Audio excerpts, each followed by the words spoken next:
Good day, grade 3. Welcome back to our online class. Our lesson for today is about air, water, and rocks.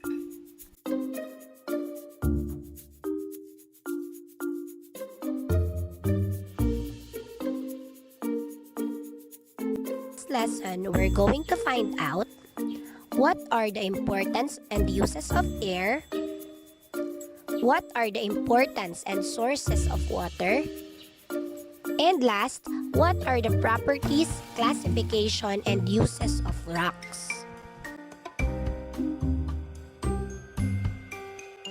First, let us have air.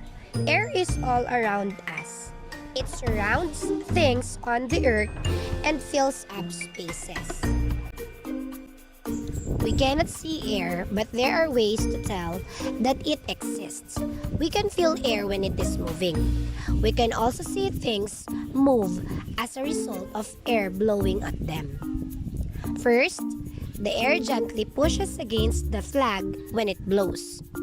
Next, the grass moves from side to side when the air blows over them. Air is inside this plastic bag. Air fills up the balloons. And last, we can feel air moving when it blows past our body, especially when we are running. Again, what are the three things that you can describe about air? Okay, very good. Air is all around us. Next. Okay, we can't see air. And last, yes, we feel air when it is moving. Very good.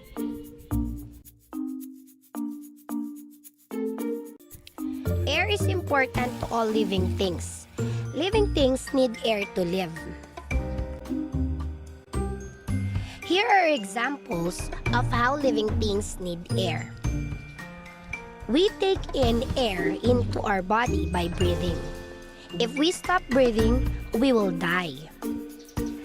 This patient needs a machine to help him breathe, so his body gets enough air. Plants also need air to stay alive. Fish takes in air from the water.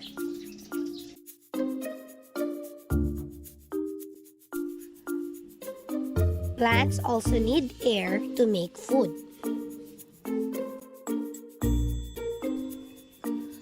We use air to help us do many things in our daily lives. First, we pump air into rubber tires so that it stays firm and can roll easily. Without air in the tire, the bicycle cannot work properly. Next, charcoal needs air to burn.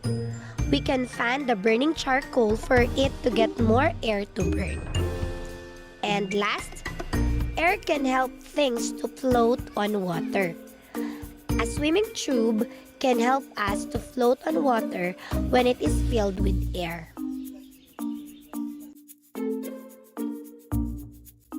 Next, air moves. Moving air is called wind. The movement of air is caused by warm and cold air moving from one place to another. The sun warms up our earth and causes the air around it to become warmer. Some places on the earth receive more sunlight and are warmer than the other places. As a result, the air in some places is warm and in some places it is cold. Warm air above the land rises. As warm air rises, cold air above the sea flows to take up its space. This causes air to move and creates wind. Wind can move things from one place to another. For example, the wind pushes the sailboat. And another one, the wind carries the kite high up into the sky. And that's all about air. Now, let's proceed to water. It is very important to all living things. Living things need water to stay alive. We also use water in many daily activities in our homes. First, we drink water every day. We also use water to make drinks such as coffees and juices. Next, we brush our teeth every day. We also rinse our mouth with water.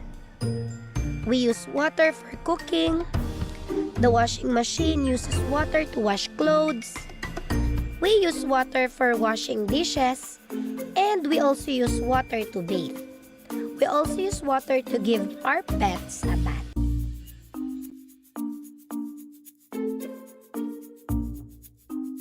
We also use water in other ways. Water is used in places like farms and factories for people to carry out their work. Example, farmers water the plants to keep them healthy. And firemen use water to help them put out fires. Next one, we can carry out many activities in water for enjoyment. For example, swimming in a big pool of water and windsurfing on the ocean.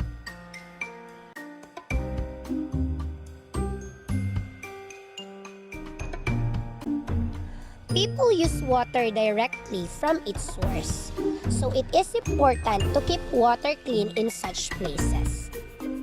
So we get water from pumps, wells, rivers, lakes, and ponds.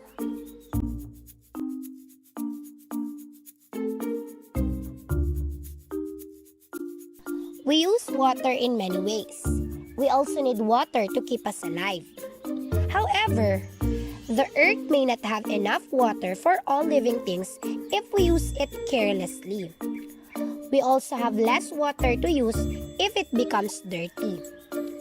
Water is precious.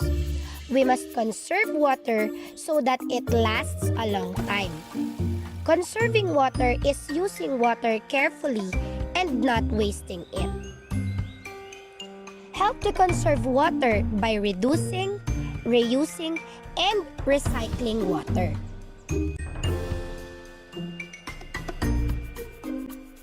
When we reduce the amount of water we use, we are using less water. For example, instead of washing dishes under a running tap, we can wash dishes in a tub of water. Next, instead of spraying water from a hose when washing the car, we can wash the car using a pail of water. See, you already used the water wisely.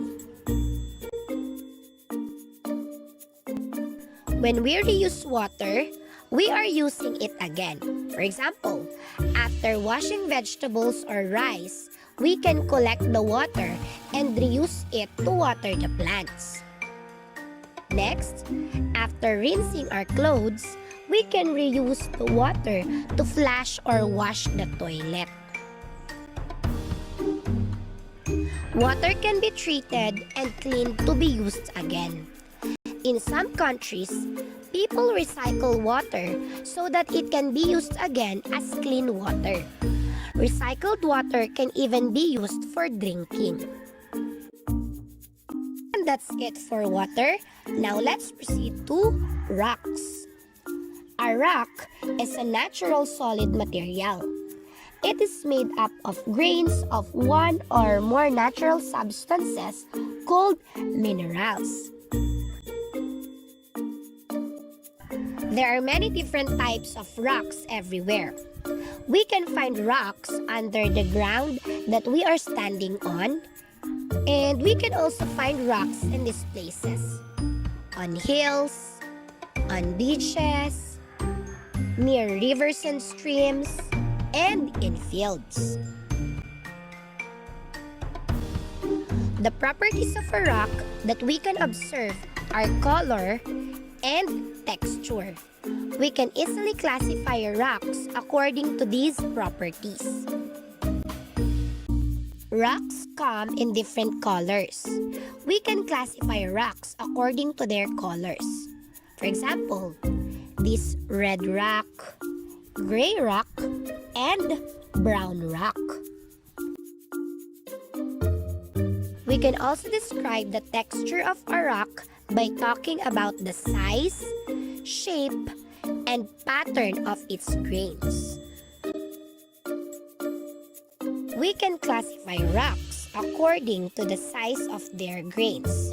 For example, this rock is made up of large or coarse grains, while this rock is made up of tiny or fine grains.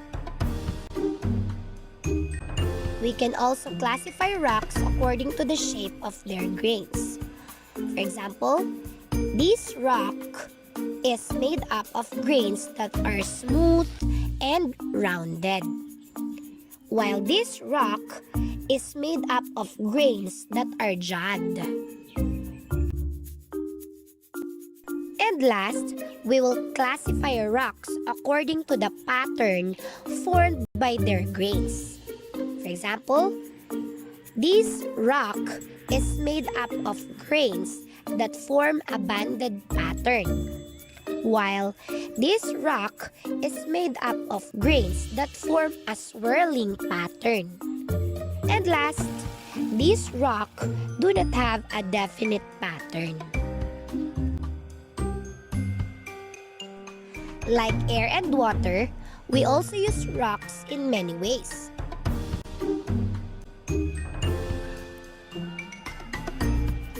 Bricks are made from different types of rocks and soil.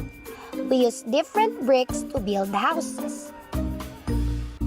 Next, glass is made from sand, which comes from rocks. We use glass to make window panes. Cement is made from minerals found in different types of rocks. We use cement to make sidewalks.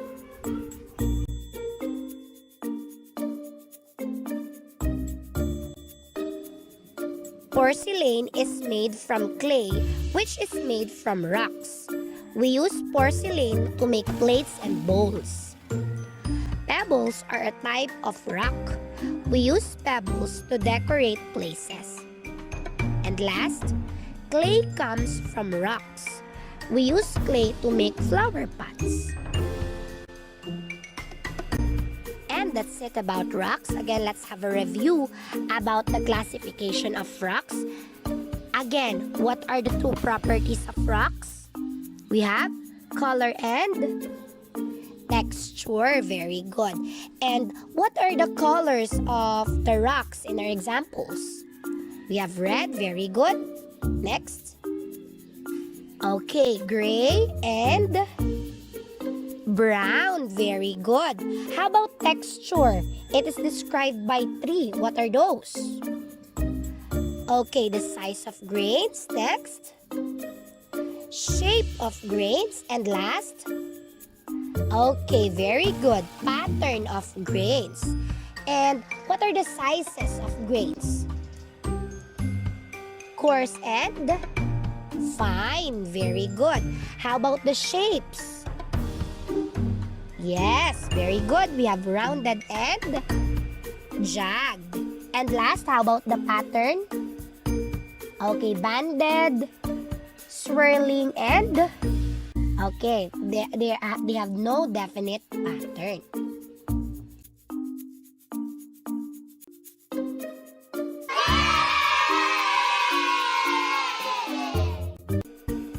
Now get your Science 3B book, answer self-check about air on page 40, about water on page 50, and about rocks on page 108. And that's all for today.